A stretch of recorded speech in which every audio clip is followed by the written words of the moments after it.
हरे कृष्ण. श्रीमद भगवद्गीता जशी आहे तशी, अध्याय 8. अध्यायाचं नाव आहे अक्षर ब्रह्मयोग. 12वा श्लोक वाचायला सुरू करणार त्याआधी श्रील प्रभुपादांना प्रार्थना करूया. हे श्रील प्रभुपाद, आम्ही भगवद्गीता हा ग्रंथ वाचून समजून घेण्याचा प्रयत्न करीत आहोत. त्यासाठी आम्हाला आशीर्वाद द्या. धन्यवाद प्रभुपाद. श्लोक क्रमांक 12.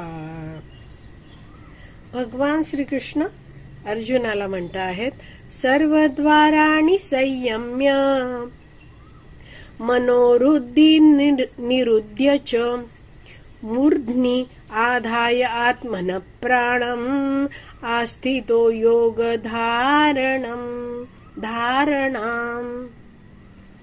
भाषांतर.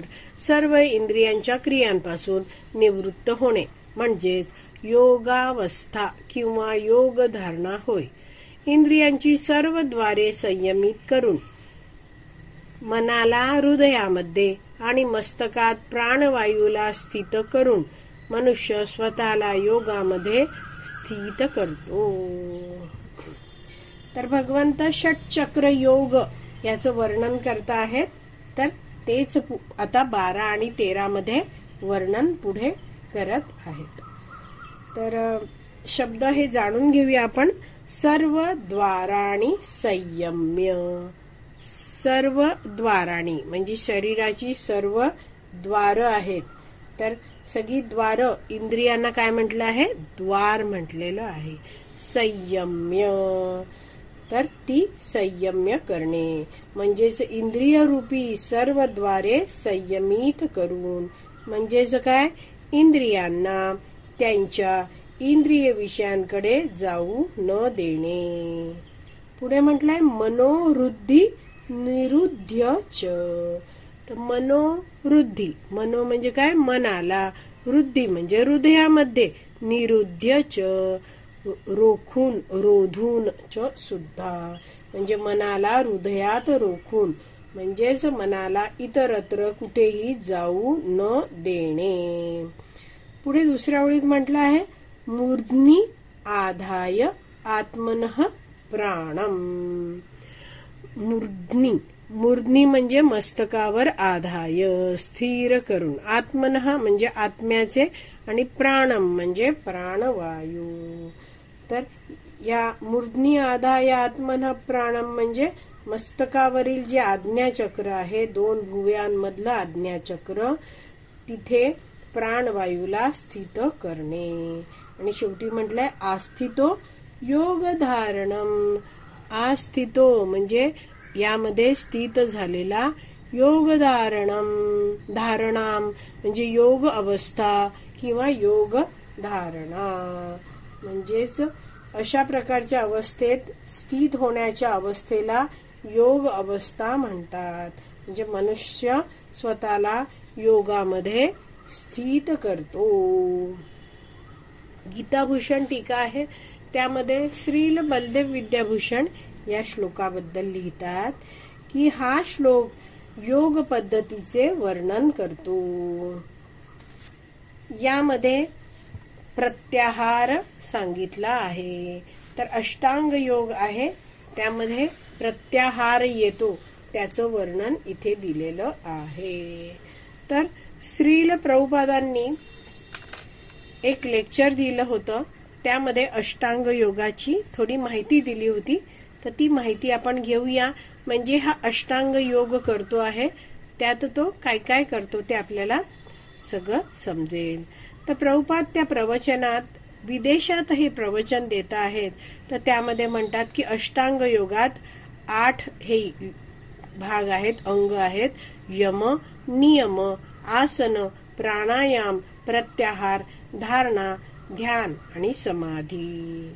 तर यम म्हणजे काय? संयम. संयम शब्दामध्ये यम, संयम हा येतो. तर कंट्रोलिंग द सेन्सेस, तर आपल्या इंद्रियांना नियंत्रित करणं. तर योग अभ्यास करणं त्याची ही सुरुवात आहे. तर प्रभुपाद प्रवचनात म्हणतात असं नाहीये की तुम्ही वाटेल तसे वागाल आणि योगी बनाल. हा काय पोरखेळ नाहीये. प्रभुपाद म्हणतात this is not a plaything. त्या व्यक्तीने ज्याला अष्टांग योग करायचा आहे त्यांनी संयमित जीवन जगायला पाहिजे, इंद्रियांना नियंत्रित केलं पाहिजे. दुसरं आहे नियम. नियामक तत्वांचं, रेग्युलेटिव्ह प्रिन्सिपल्सचं त्यांनी पालन केलं पाहिजे. तर काही खास नियम असतात त्या सगळ्यांचं पालन केलं पाहिजे. तिसरं आहे अष्टांग योगातलं आहे आसन. आसन म्हणजे पद्मासनात बसतो ना तसं, सिटिंग पोश्चर असं म्हटलं जातं. तर ते स्थिरपणे एकाच आसनात बसणं.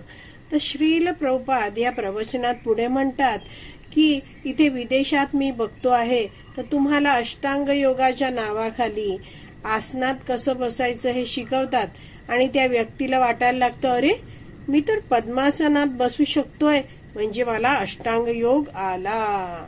तर असं नाहीये. मनुष्याने आधी यम म्हणजेच संयमित जीवन जगायला सुरुवात केली पाहिजे. म्हणजे त्यांनी इंद्रियांना नियंत्रित केलं पाहिजे.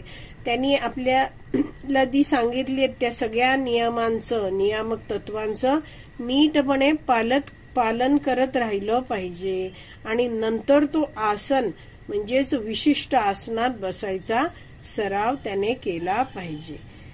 पुढे प्राणायाम बद्दल प्रभुपाद समजवतात. जेव्हा व्यक्ती 1, 2, 3 म्हणजे यम करतो, इंद्रियांना संयमित करतो, 2 सगळे नियम पालन करतो, 3 आसनात बसायला शिकतो स्थिर नीटपणे, तेव्हा म्हणजेच काय आसनात बसण्याचा त्याचा सराव आता व्यवस्थित झाला आहे. त्याच्यानंतर तो प्राणायाम करायला लागतो.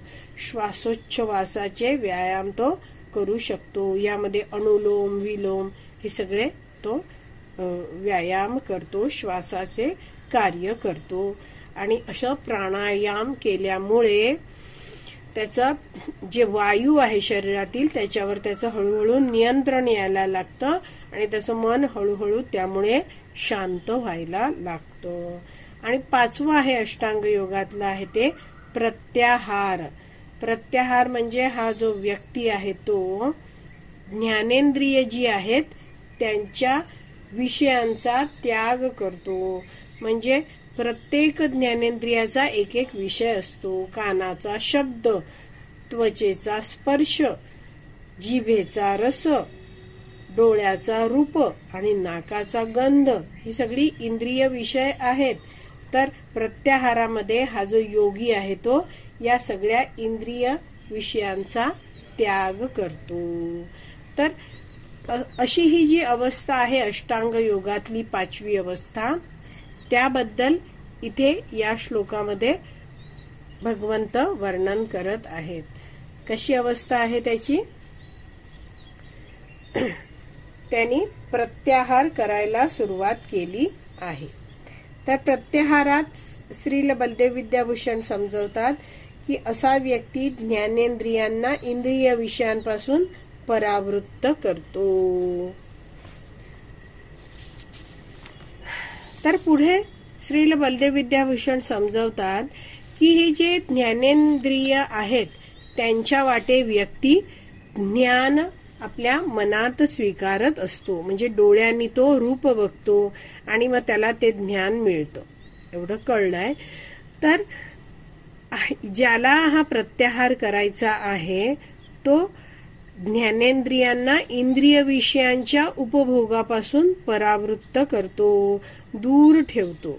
तर ह्याचा अर्थ असा नाहीये की त्याचे डोळे आता काही बघणार नाहीयेत, कान त्याचे काही ऐकणार नाहीये, असं नाहीये. मग त्याचा अर्थ काय आहे? तर तो आपल्या ज्ञानेंद्रियांच्या संपर्कात जरी एखादा इंद्रिय विषय आला, जसं डोळ्यांनी एखादं त्याला रूप दिसलं किंवा कानाने काही शब्द ऐकायला मिळाले, तरी तो विचार काय करतो की हा जो इंद्रिय विषय आहे तो माझ्या दुःखाचं कारण होणार आहे.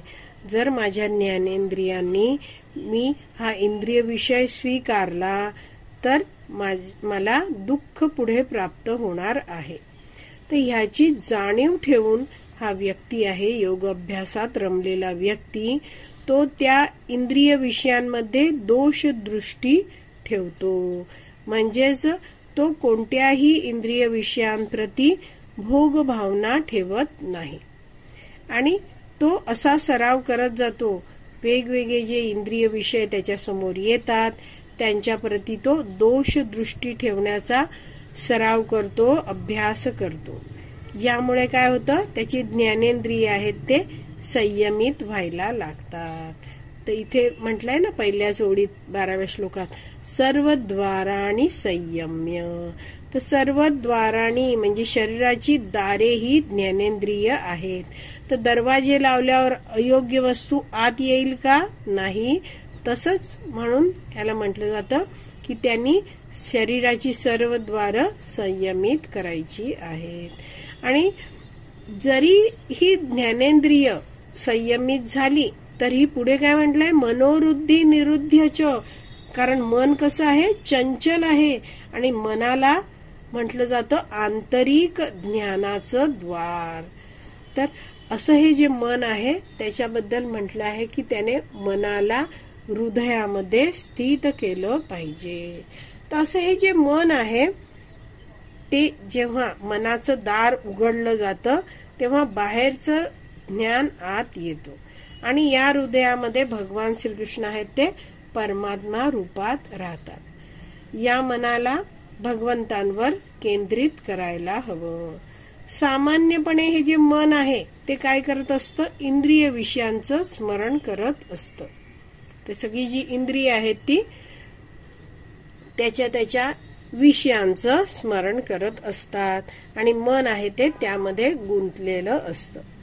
तर आपण भाषांतरात वाचलं, सर्व इंद्रियांच्या क्रियांपासून निवृत्त होणं. म्हणजेच तो काय करतोय, इंद्रियांची सर्व द्वार बंद करतो आहे आणि दुसरं काय करतो आहे, मनोवृद्धी निरुद्धच म्हणजे मनाला हृदयांमध्ये रोखतो आहे. पुढे त्यांनी काय करावं म्हटलं आहे इथे, त्यांनी भगवंतांवर आपल्या मनाला केंद्रित केलं पाहिजे असं श्रील बलदेव विद्याभूषण समजवतात. तर इथे योग अभ्यासामधला व्यक्ती काय करतो आहे ते इथे पुढे श्रील बलदेव विद्याभूषण समजवताना म्हणतात की दुसरी ओळ जी आहे श्लोकाची, मूर्ध्नी आधाय आत्मनः प्राणम, म्हणजे मूर्ध्नी म्हणजे मस्तकावर स्थिर करायचं आहे त्याला प्राणम, म्हणजे प्राणाला त्याला त्या व्यक्तीने प्राणाला संयमित केले पाहिजे. तर प्राण कसं आहे, कर्माचं द्वार आहे.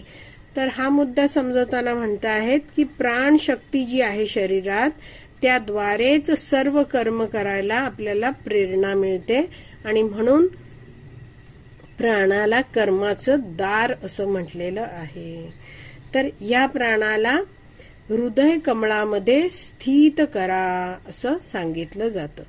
तर जसजसं हा व्यक्ती आपल्या शरीरावर नियंत्रण करत जातो, त्या प्राणवायूला मस्तकात स्थित करतो, तर त्याला पुढे मार्गदर्शन काय दिलं जातं, 2 भुवयांच्या मध्यभागी जे आज्ञाचक्र असतं तिथे तो प्राणवायूला स्थित करायला शिकतो. आणि शेवटी अशी जीवनभर तो अशी जेव्हा साधना करतो, प्रयत्न प्रयास अभ्यास करतो आणि म्हणजे काय आहे, तो रोज रोज अशी साधना करतो की आपला जो प्राणवायू आहे तो 2 भुवयांच्या मध्यभागी आज्ञाचक्रावर स्थित करण्याचा प्रयास करणं. आणि जीवनाच्या शेवटी जेव्हा आता देह सोडायचा असेल तेव्हा त्याला काय शिकवलं जातं की हा जो प्राणवायू आज्ञाचक्रावर आहे त्यापासून त्यांनी तो आणखीन वरच्या दिशेला नेला पाहिजे. मस्तकावर जे ब्रह्मरंध्र ही जागा असते तिकडे त्यांनी तो प्राणवायू नेला पाहिजे. तर हे सगळं जे योग अष्टांग योग अभ्यास आहे, षटकर्म अभ्यास, हा विद्यार्थ्याने गुरूंच्या मार्गदर्शनाखाली केला पाहिजे. तर ही झाली श्रील बलदेव विद्याभूषण यांनी लिहिलेली गीताभूषण टीका. आपण उद्याच्या भागात तात्पर्य वाचूया. आज इथेच विराम देऊया. श्रीमद भगवत गीता की जय. श्रील प्रभुपाद की जय. हरी बोल.